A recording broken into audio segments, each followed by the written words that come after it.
Hello everyone, welcome back to my channel maths classes with Zoya. So आज की video में हम स्टार्ट कर रहे हैं हमारी एक्सरसाइज 4.5 के आगे के क्वेश्चन। अभी तक हमने एक्सरसाइज 4.5 के क्वेश्चन नंबर 11 तक अच्छे से कंप्लीट कर लिया। अगर आपने मेरी वो वीडियो नहीं देखी है सो प्लीज़ एक बार उसको ज़रूर देखें, आपको सभी क्वेश्चन अच्छे से समझ आएंगे। इस वीडियो में हम स्टार्ट करें अपना क्वेश्चन नंबर 12, जिसमें बोला गया है इफ़ ए इक्वल टू, एक आपको मैट्रिक्स गिवन है, सिमिलरली बी भी एक मैट्रिक्स है। आपको प्रूव करना है कि ए बी का होल इन्वर्स इक्वल होता है B inverse into A inverse. Actual हम इसको मैट्रिक्स वाले चैप्टर में ऑलरेडी कर चुके हैं, बट क्योंकि आप यहाँ पे डिटर्मिनेंट फाइंड कर रहे हो तो जो यहाँ पे आप इन्वर्स निकालोगे यहाँ पे इसी का मेथड अलग होगा। ऑब्वियसली आप मैट्रिक फॉर्म में इसका इन्वर्स नहीं निकालोगे, बल्कि जो हमने डिटर्मिनेंट में एक नया कॉन्सेप्ट सीखा था इन्वर्स को फाइंड आउट करने का, उसी की हेल्प से हम इस क्वेश्चन को प्रूव करेंगे। सो अब हम स्टार्ट करते हैं। आपको देखो ए गिवन है, ये वाली मैट्रिक्स जिसके एलिमेंट है 3 7 2 5 एंड सिमिलरली बी के एलिमेंट है 6 8 7 9। अब आपको प्रूव करना है ए बी। सो सबसे पहले आपके पास ए बी तो होना चाहिए। And what is A be in दोनों की मल्टीप्लाई हो रही है, यानी दो मैट्रिक्स की मल्टीप्लाई तो आपको करना आता है, तो अब वही करेंगे।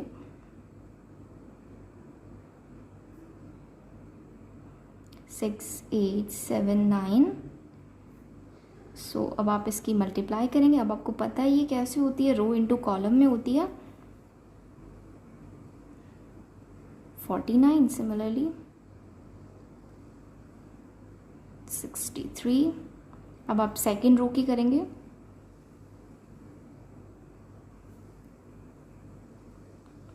यस हाँ जी, तो अब आप इसको सॉल्व कर लेंगे। सो आपके पास ए भी आ जाएगा।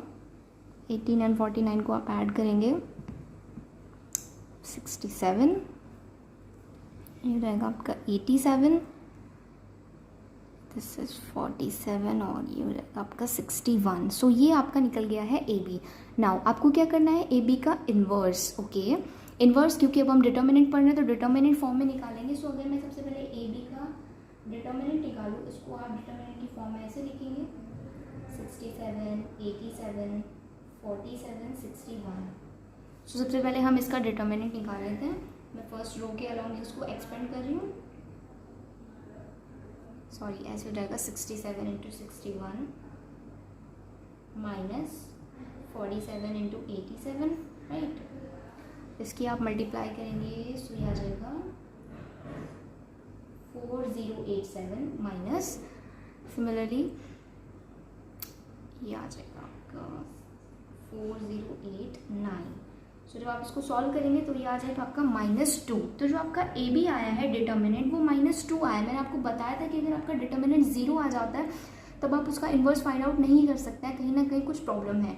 बट क्योंकि ये आपका जो है determinant of A B doesn't equal to 0, it means अब आप इसका इन्वर्स फाइंड आउट करेंगे। इन्वर्स के लिए आपके पास सबसे पहले एडजॉइंट्स होने चाहिए, राइट। एडजॉइंट आप कोफैक्टर की हेल्प से निकाल सकते हैं, या फिर आपके पास एक और ईजी मैथड भी होता है। आई होप आपको वो रिमेंबर होगा।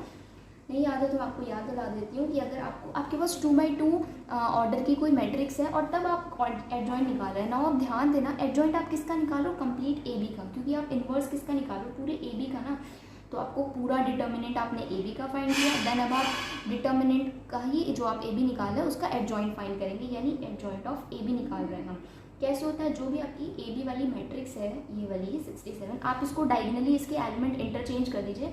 67 इधर आ जाइए और 61 इधर, इट मीन 61 यहाँ आ जाएगा और 67 इधर। सिमिलरली इन वाले एलिमेंट को डायगनली इंटरचेंज कर देते हैं but with the sign of minus. So ये आ जाएगा आपका -47 और ये आ जाएगा आपका -87। This is the adjoint of A B. Now अब आपको निकालना है ए बी इनवर्स, राइट। तो ए बी इनवर्स का फॉर्मूला क्या, देखो आपने ए इनवर्स का फॉर्मूला पढ़ा है, क्या होता है कि भैया 1 अपॉन डिटर्मिनेंट ऑफ ए, जो जिसका भी आप इन्वर्स निकाल रहे हो उसका डिटर्मिनेंट इनटू में आ जाता है आपका एडजॉइंट ऑफ ए, उसी मैट्रिक्स का एडजॉइंट।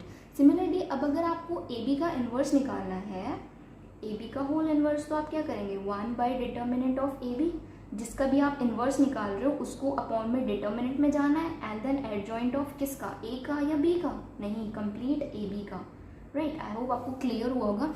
सिमिलरली फॉर एग्जाम्पल अगर मुझे एक्स इन्वर्स निकालना है, एक्स इन्वर्स, तो उसका फॉर्मूला क्या बन जाएगा 1 अपॉन डिटर्मिनेंट ऑफ एक्स, जिसका भी आप इन्वर्स निकाल रहे हो उसका डिटर्मिनेंट एंड देन उसी का एडजॉइंट, यानी एडजॉइंट ऑफ एक्स। सो आपका ए बी इन्वर्स क्या हो जाएगा 1 upon determinant of A B into adjoint of A B, right. तो आप यहाँ पे वैल्यूज रख दीजिए। डिटर्मिनेंट आपकी कितनी आई है, -2, तो 1/-2, और आपका एडजॉइंट आया है ये रहा 61 - 47 - 87 और दिस इज 67।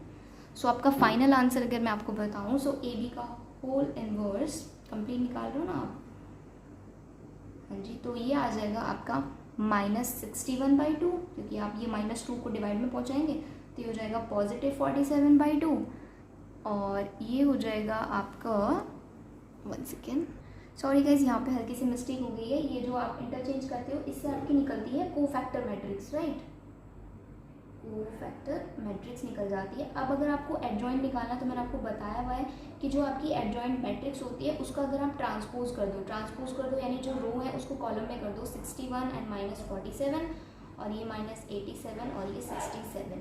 सो ये आया आपका एडजॉइंट। यहाँ पे आप वैल्यूज ध्यान से रखना, ये आ जाएगा आपका -47 और ये आ जाएगा आपका 87, बाकी same as it is. So यहाँ पे आ जाएगा आपका, ये माइनस है ना तो ये पॉजिटिव हो जाएगा 87/2 एंड ये हो जाएगा आपका +47/2 और ये हो जाएगा -67/2। सो ये आ गया आपका ए बी का होल इनवर्स। इसको आप इक्वेशन नंबर ए एक्स या वाई कुछ भी नाम दे दीजिए। जो आपको प्रूव करना था, देखो आपको 2 पार्ट में प्रूव करना था कि जो आपका ए बी का होल इनवर्स होता है वो इक्वल होता है B inverse into A inverse. अब आपने ए बी का होल इनवर्स तो फाइंड आउट कर लिया है। नाउ अब हम चेक करेंगे, अब हम दूसरी वाली वैल्यूज़ निकालेंगे, बी इनवर्स और ए इनवर्स, देन उनकी मल्टीप्लाई करेंगे, देन आप देखना डेफिनेटली आपका आंसर यही आएगा। सो यहाँ तक आपको समझ आएगा। ये हो गई इक्वेशन नंबर 1। अभी ये वाला पार्ट हमने निकाल दिया है। Now this one is B inverse and A inverse. तो सबसे पहले हम ये फाइंड आउट कर लेते हैं इनवर्स, राइट। ओके, सो ये मैंने आपको इनके डिटर्मिनेंट की फॉर्म में लिख दिया है। सो अगर हम सबसे पहले डिटर्मिनेंट फाइंड आउट कर लें बी के, सो ये हो जाएगा 6 9 54 -56। तो ये आपका फाइनल आंसर क्या आ गया है, -2 determinant of B. Determinant of B क्योंकि आपका 0 नहीं है, इट मीन्स आप इसका इनवर्स फाइंड आउट कर सकते हैं। नाउ सिमिलरली यहाँ पे अगर मैं determinant of A find out करूँ तो ये हो जाएगा 7 2 14। सो ये आ गया है आपका 1। सो ये आपका डिटर्मिनेंट आ गया, यानी आप दोनों के इनवर्स फाइंड आउट कर सकते हैं। इनवर्स कैसे निकलेंगे, आपके एडजॉइंट से। सो अब हम एडजॉइंट निकाल लेते हैं। अगर आप सबसे पहले हम कोफैक्टर मैट्रिक्स देख लेते हैं, क्या हो जाएगी कोफैक्टर मैट्रिक्स। आप इनको जस्ट डायगोनली चेंज कर दीजिए, यहाँ पे 9 यहाँ पे 6 और इनको चेंज करेंगे तो साइन के साथ -7 और ये -8। नाउ एडजॉइंट ऑफ बी क्या हो जाएगा आपका, आप इसका ट्रांसपोज कर दीजिए, 9 एंड -7 जो रो थी उसको कॉलम बना दिया एंड -8 6 आपकी बन गई सेकंड कॉलम, राइट। सो ये आ गया है आपका एडजॉइंट ऑफ बी। सिमिलरली अब हम इसी तरह से ए का भी एडजॉइंट निकालेंगे। सबसे पहले आप कोफैक्टर मैट्रिक्स देख लेते हैं, क्या हो जाएगी वो, इसको आप चेंज कर दीजिए तो ये हो जाएगा आपका 5 3 और ये -2 और ये -7। नाउ अब मेरे को निकालनी है एडजॉइंट ऑफ ए। तो एडजॉइंट ऑफ ए कैसे निकलेगी, आप इसको ट्रांसपोज कर दीजिए, 5 -2 नीचे आ जाएगा एंड -7 3। सो ये है आपका एडजॉइंट ऑफ बी और ये है आपका एडजॉइंट ऑफ ए, ठीक है। अब हम इनका इन्वर्स फाइंड आउट कर लेते हैं। ओके, सो यहाँ पे हमने वैल्यूज रख ली है, जैसे कि आपको फॉर्मूला पता है कि B inverse equal to 1 determinant of A into adjoint of B. 1 determinant of B क्या था आपका -2, सो एडजॉइंट ऑफ बी की वैल्यू रख दी। And similarly determinant of A आया था आपका 1, तो 1/1 और सो आपका बी इनवर्स अगर मैं आपको कंप्लीट दिखाऊँ तो ये आ जाएगा आपका -9/2 एंड ये हो जाएगा 4, माइनस से माइनस तो कट जाएगा और ये हो जाएगा आपका 7/2 और ये हो जाएगा -3, राइट। तो ये आ गई आपकी वैल्यू बी इनवर्स की। और आपका ए इनवर्स क्या है, आपके पास ए इनवर्स है 5 -7 -2 3। नाउ अब आपको फाइंड क्या करना है, B inverse into A inverse, B inverse into A inverse, यानी इन दो मैट्रिक्स की आपको मल्टीप्लाई करनी है। सिंपल है। सो आप जल्दी से वैल्यूज रखिए और अब हम इनकी मल्टीप्लाई करके दिखाते हैं। 5 -7 -2 3, ठीक है।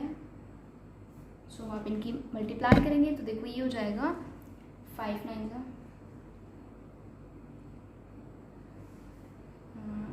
ऐसे आप इसकी इधर करेंगे -45/2 -4 2 8। सिमिलरली इसकी इधर करेंगे 63/2 12 35/2 प्लस 2 3 ज़ा 6, 49/2 माइनस 3 3 ज़ा 9। अब आप इसको एलसीएम वगैरह लेके सॉल्व जब करेंगे तो देखो ये हो जाएगा आपका, तो आप इसको एलसीएम लेके सॉल्व करेंगे, देखो ये तो 2 8 ज़ा 16 हो जाएगा, माइनस 16 एंड माइनस 45 तो माइनस 61/2, सॉरी पॉजिटिव 60 नहीं हाँ आप ऐड कर रहे हो ना, माइनस माइनस प्लस, लेकिन साइन तो ऑब्वियसली माइनस ही लगेगा। नाउ सिमिलरली इधर करेंगे 24 एंड 63 आप इसको ऐड करेंगे तो ये हो जाएगा आपका 87/2 पॉजिटिव वो भी। सिमिलरली आप इसको करेंगे 2 6 ज़ा 12, 12 और 35 को ऐड करेंगे तो दैट इज़ 47 या 47/2 एंड ये हो जाएगा आपका 2 9 ज़ा 18, माइनस 18 एंड माइनस 49 तो ये हो जाएगा आपका माइनस के 67/2। Now this is the equation number B, और ये किसकी वैल्यू है आपकी B inverse into A inverse. और हमने इक्वेशन नंबर ए बनाई थी, देखो आप इसको अच्छे से देख लीजिए, माइनस 61/2, 87/2, 47/2 एंड माइनस 67/2, और ये रही आपकी equation number 1 that is. So यहाँ पे सेम वैल्यूज़ हैं, it means from the equation first and second आप ऐसे लिख सकते हैं, from equation A and B क्या आ गया है आपका कि ए बी का whole inverse equal to B inverse into A inverse, ये आपने प्रूव किया है। दोनों इक्वेशन आप दिखा सकते हैं, दोनों इक्वल हैं, हैंस प्रूव्ड। आई होप आपको क्वेश्चन समझ आएगा। क्वेश्चन थोड़ा लेंथी है और एग्जाम में आता है तो ज़्यादा मार्क्स में आता है, बट अगर आपको जो ये कॉन्सेप्ट है वो सब क्लियर है तो आपके लिए बहुत ही ज़्यादा ईजी होगा, क्योंकि आपको सब आता होगा, मैथड आपको प्रॉपर पता होगा। तो क्वेश्चन लेंथी ज़रूर है बट ईजी है। आई होप आपको समझ आया होगा। ठीक है।